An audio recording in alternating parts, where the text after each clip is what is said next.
The aspects of perfectionism versus excellence are always such a big argument to go through. And I think that explaining that fine line is very important to those who want to succeed through their mental state. Hi, my name is Tosin Oladokun, and I'm going to tell you guys a little story about myself. So when I was in the 6th grade, I was the one kid who would always take all the very hard classes and try to get the best grades possible. And during this one Friday, me and my friend found out there was going to be a test. And let me make sure you guys know, I was in the 6th grade, back when dabbing was cool.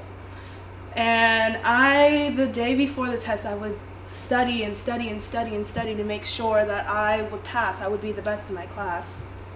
But it wasn't until freshman year, quarantine, when this whole COVID broke out, that I realized, why am I always trying to impress others with my grades, others with the activities that I do without impressing myself? Why am I always trying to strive and strain myself to succeed when I didn't necessarily enjoy what I was doing to try to get to that point? Why was I always one of the kids who would always beat themselves down when they were making mistakes to get through the activity that they wanted to succeed in? That was because I was looking more towards the aspects of perfectionism. I didn't understand what that meant at the time, but now I do. When those kids who are looking at the aspects of perfectionism, most of the time never look at the full length of what they're doing. They always pick and point aspects where they are making mistakes and try to micromanage those and fix those little mistakes and end up procrastinating towards the result that they want to be a success. I didn't understand as to what they were saying until I realized every single thing I was doing, I would make myself feel horrible because I was making mistakes along the way. I would always look to the aspects of perfectionism until I found out there's a different way to look at things, the aspects of excellence. At first I thought they were the exact same thing until I found out that when those are looking towards excellence, they are okay with the mistakes that they're making because they're looking towards a bigger and better goal, which is the result. And all they want is the result to be success, not mattering towards the mistakes they make along the way.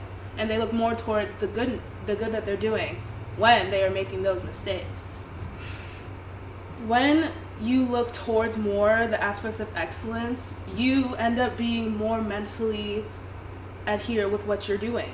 And you don't always look towards all of the things you are doing wrong. Once I started practicing the aspects of excellence, I started using the live by the 8-20 rule. When you put 20% effort into what you're trying to produce, you produce 80% of good in that, and you can take it farther. If you're a person who wants to be perfect at everything that you're doing, let's say you take 1 hour to do something.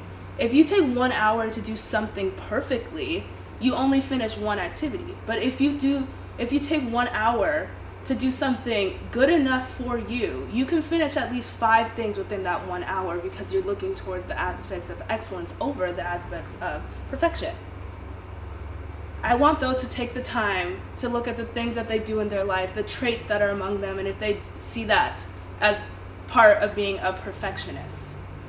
Now, once you've taken a second to look at those, I want you to put all of those aspects into the trash and start thinking about what you want to do with your life can be good enough. What you want to do with any activity you try out can be good enough. Because even those who try to look at things at the aspects of perfectionism end up procrastinating or end up not trying out new things in fear that they're going to fail at the thing when they start. Because they don't want to fail ever. They have a fear of failure. They always think they need to be perfect at everything. But if you look at excellence, you realize that you are not perfect. No one is perfect, and that's okay. That's okay to not be perfect at everything you do, but at least it strives you and motivates you to look forward and look at the journey forward rather than micromanaging this one little thing that you did wrong. Because the only person judging you is yourself.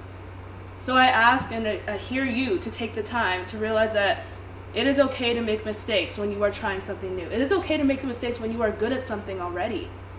Because it ends up coming into a bigger result along the way, which can end up being a success if you choose it to be. Thank you.